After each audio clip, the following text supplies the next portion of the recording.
سلام دوستان، خوش آمدید به کانال پختوپزهای خانگی. چقدر شد که ویدیو نپرداختیم یوتیوب.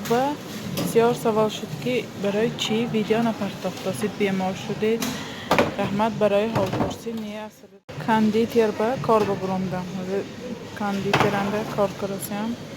برای همین ویدیو نپرداختم. انا پیراکی آلوچگی چقدر شد تیار شد. خمیری بولش موضوع این خمیر به جیمی مالی جیمی چقدر باشد؟ قلفینه، لیمون، ملینه چی باشد؟ از ما این باید آلوچه میمالیم. جیمی آلوچگی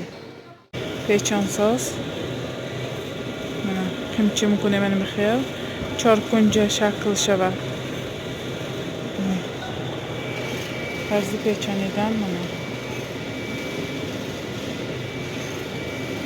رولیت باید میپیچانه ما قسمش برابر شود قیره هاش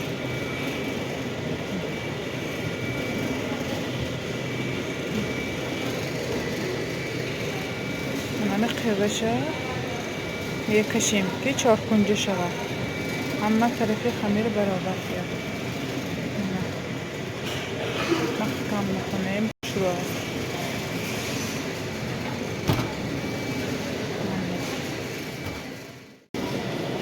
طرزی بریدنش نگاه کنید قیچیه راست نیه یه خوابانه من طرزی بریدنش یخته یه سنبه بگذاریم یخته مابین با یخته یام با یخته این طرفه یخته مابین با نمی طرف دو طرف با یخته مابین خمیره نزدیک کرم میگیریم خمیره ما ویزی 360 گرم چقدر بالشکفی کنید خمیری بالشکفی کنید میشه من چقدر شد بعدی پختم باید میبینیم چقدر میشه پختش 4 تا میگذاریم پرنیتسه بمیمونیم پرنیتسه مخصوص جای پرمیگرشه و رم میکننده بشه بگن یاجک تیار میکنیم بالشکی یاجک خیلی کار بودم برای همین کمتر تیار کردیم سهر با بسیار وقتی بسیار ما نیست دسته که تیز کار میکنیم برای همین خیلی اینجا شرایط خانه نیسته همه مال شما میدانیم خیلی میفشایم همچه چی میفشه اینها بیسش دو سر برنش رو نچی میکنم شکلاته زاشتیم از این طرزی پیچانده میشه نشان میدم خیلی آوازم پست باشد بخشش میکسیر خیلی اینجا بسیار چیزا آخرتا خوش برای همین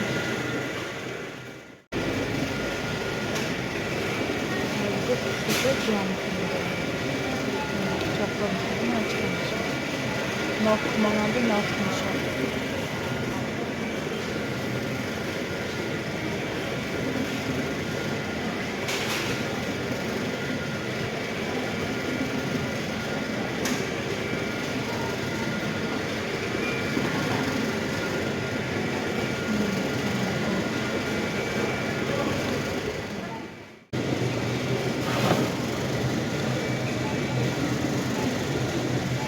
چند که خواهد خجیم زنیم کشی میمانید برای چشم ماندن مریسکین یک چشم ماندن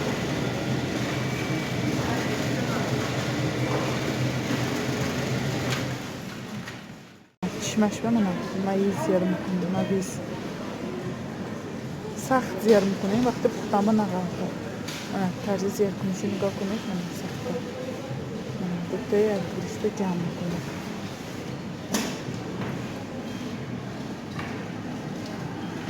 تماما زیر کنیم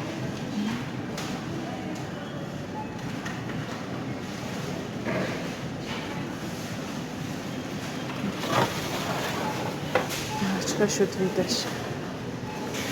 مناظر تخم آلوده پرنیتسه به تخم کنه تخم ماله بعدی